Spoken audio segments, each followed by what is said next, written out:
Nah, ini adalah part keempat untuk pendaftaran CPNS tahun 2024 ya.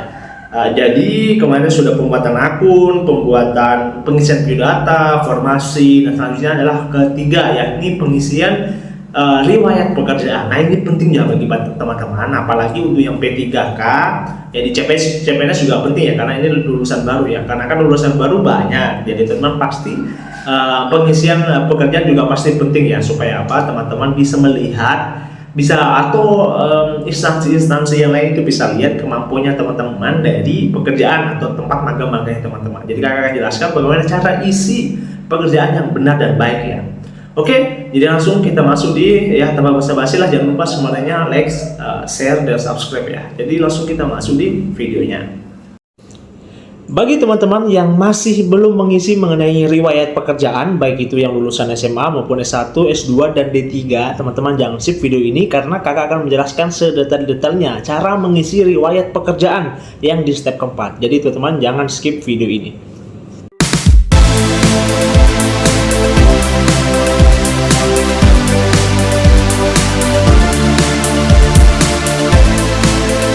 Masih bingung ngerjain tugas mendadak? Tuntaskan tugas kamu bersama Amanah Store.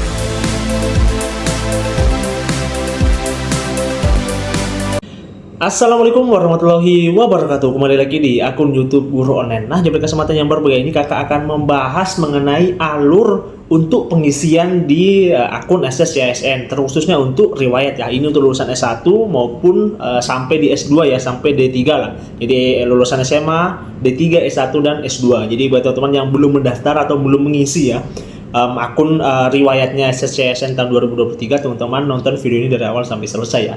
Nah, bagi teman-teman yang masih belum sampai ke tahap 4 ya, ada kakak sudah menjelaskan di video-video sebelumnya, ada tahapan ketiga, tahapan kedua, dan tahapan 1. Kalau ke tahapan ketiga itu isi informasi, tahapan kedua itu jenis seleksi, dan tahapan pertama adalah biodata. Jadi teman-teman ada semua di playlist kakak yang cantumkan di video di halaman YouTube channel kakak sendiri ya. Oke, sebelum masuk ke video ini teman-teman jangan lupa like, share, dan subscribe karena 3 hal ini adalah penting bagi perkembangan akun channel pribadi kakak guys ya. Dan bagi teman-teman yang belum subscribe, silahkan subscribe karena kakak akan setiap hari minimal 2 video kakak upload untuk menjelaskan bagaimana semestinya teman-teman itu harus mendaftar di CPNS ataupun P3K 2023 guys ya. Langsung kita masuk di videonya. Oke ya, kemarin kan kita sudah bahas ya di bagian pengisian informasi, jenis seleksi juga sudah kita bahas di video sebelumnya, biodata juga sudah. Ya, kita masuk di riwayat ya. Oke, kita isi dulu ini. Oke, jadi kita masuk di 4 ya, pengisian riwayat. Nah, ketika teman-teman misalnya dalam memasukkan data itu loading ya, artian berputar-putar. Ini tadi kan ada kayak bundaran ya yang berputar-putar, itu artinya loading atau load ya. Nah, itu artinya overload, antara overload atau jaringan teman-teman itu kurang bagus. Jadi ketika ada overload begitu atau loading, teman-teman langsung aja refresh ya di bagian laptop sini ya, di bagian kiri atas, teman-teman refresh aja. Kalau sekali masih belum bisa, 2 kali sampai benar-benar bagus. Nah, ketika masih terlanjur begitu, masih belum bisa baik, berarti teman-teman jaringannya memang belum bagus. Jadi teman-teman kalau mengisi data-data mengenai CPNS, kakak sarankan untuk teman-teman mencari cafe atau warkop yang paling bagus lah, yang wifi-nya kencang, supaya teman-teman mendaftar itu enak dan lancar begitu ya, dan membuang waktu banyak. Oke, jadi kita akan membahas di bagian keempat, yaitu pengisian riwayat. Nah, gunanya pengisian riwayat ini apa? Bagi teman-teman ya yang apalagi yang P3K teknis, tenaga kesehatan dan sebagainya, ini adalah penting ya, karena di sini itu memperlihatkan bahwa teman-teman itu sudah pernah bekerja di instansi-instansi sebelumnya, walaupun belum PNS atau walaupun belum P3K, jadi masih belum, tapi teman-teman punya pengalaman. Nah, gunanya ini apa? Teman-teman, ketika semakin banyak riwayat pekerjaan teman-teman, maka akan berpeluang besar juga teman-teman bisa lolos di CPNS maupun P3K, karena sebuah instansi itu memilih orang-orang yang sudah handal gitu ya, yang sudah mengerti posisi jabatannya, sudah pernah melakukan job desk-nya di jabatan tersebut. Jadi sebuah institusi itu tidak akan memasukkan orang sewenang-wenangnya, tidak. Jadi mereka juga melihat riwayat pekerjaannya teman-teman, apakah dulunya sudah pernah bekerja atau cuma menganggur saja nunggu-nunggu begini ya. Jadi bagi teman-teman ya yang punya pekerjaan yang banyak, tuliskan semuanya. Oke. Nah, ini kan ada di sini ada deskripsi pekerjaan ya. Nah, ini nama pekerjaan, misalnya di sini teman-teman tulis aja misalnya jadi geologis ya, misalnya ya. Geologis misalnya ya. Geologis ini untuk lulusan S1 teknik geologi ya. Jadi sudah masuk di dunia tambang ya. Misalnya kita lihat ini geologis. Nah, kalau sudah unit kerjanya misalnya di PT Antam ya misalnya ya. Antam TB di TBK ya misalnya ya.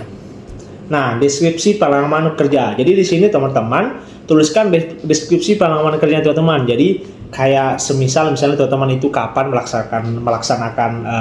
melaksanakan pekerjaan ini, deskripsi pekerjaannya bagaimana, gajinya bagaimana dan semuanya. Jadi kakak contohkan ya. Jadi tulis saya pertama untuk perkenalkan diri terlebih dahulu ya seperti biasa ya. Jadi teman-teman tulis saja perkenalan mengenai job desk-nya teman-teman ya, bukan job desk ya, pekerjaannya atau nama jabatannya teman-teman apa. Jadi kan di sini kakak tuliskan pekerjaan ini namanya itu geologis ya. Jadi teman-teman jelaskan itu geologis itu apa. Geologis adalah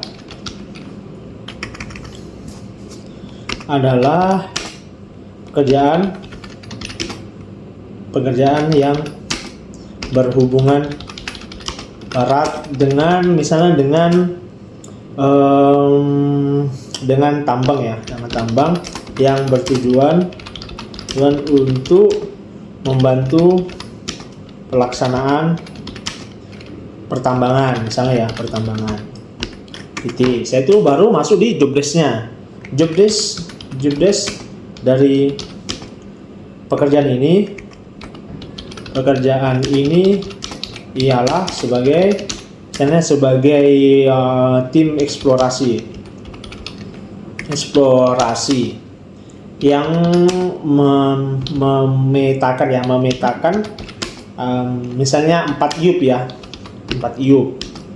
Nah, kalau sudah masuk di job desk-nya teman-teman jelaskan juga kapan teman-teman mulai dan kapan teman-teman juga resign. Jadi atau dalam artian pengalamannya teman-teman lah, tulis saya di sini berarti saya bekerja di instansi tersebut selama misalnya 3 tahun ya, 3 tahun. Dimulai pada 2019 sampai 2022 misalnya ya. Harus begini. Terus selanjutnya saya pernah. Nah, selanjutnya itu poin terakhir itu teman-teman jelaskan prestasinya teman-teman di pekerjaan teman-teman. Jadi misalnya saya pernah mengeksplorasi 1 iup misalnya cuma dalam waktu seminggu misalnya, atau misalnya teman-teman di lain job desk pekerjaannya misalnya teman-teman itu pernah mendapatkan juara 1 dalam bidang atau karyawan terbaik gitu ya, tulis. Jadi saya pernah menjadi karyawan terbaik secara berturut-turut. Oke, kalau sudah ini sudah ya, jadi lengkap. Jadi teman-teman yang pertama itu penjelasan pekerjaannya teman-teman, job desk-nya teman-teman ya, saya itu job desk-nya teman-teman di pekerjaannya ya. Saya itu baru lama teman-teman bekerja, saya itu baru prestasinya teman-teman. Jadi itu 4 poin itu sudah cukup ya untuk mengisi deskripsi pengalaman kerja. Nah, kalau sudah oke. Nah, ini dia riwayat kerja. Teman-teman tambah aja di sini. Nah, ini diisi ya, karena kan tadi kita baru mengisi secara teknisan. Jadi teman-teman isi di sini ya, jenis instansi misalnya pemerintah ya, karena kan Antam kan pemerintah ya, TBK ya, instansi pemerintah misalnya. Sedangkan bila tidak bekerja di instansi pemerintahan, mana misalnya ini kita coba ini ya, ESDM. Nah, ini ya, SDM. Oke, jabatan misalnya di sini SPV misalnya, bukan, misalnya geologis, tanggal mulai misalnya teman-teman itu mulai itu kemarin misalnya ya, 2022 misalnya Mei, tanggal 1 ya.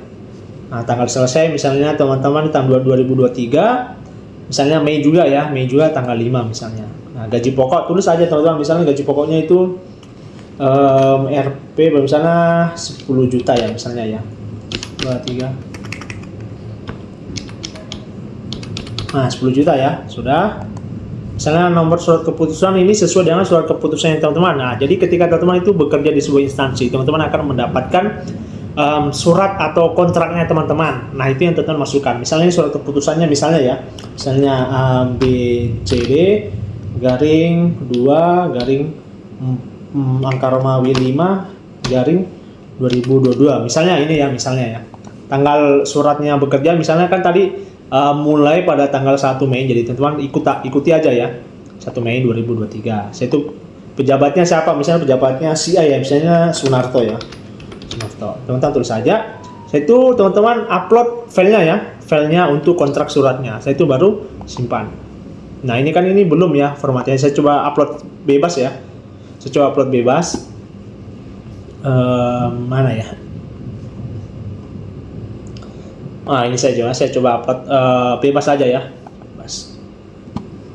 Oke, jadi kan sudah berarti nomor 1 ini Kementerian Energi dan Sumber Daya Mineral, ahli geologi ya dan sebagainya. Kalau misalnya teman-teman mau lihat, oke, kalau mau ubah atau mau hapus silahkan. Jadi semakin banyak riwayat kerjanya teman-teman semakin bagus ya.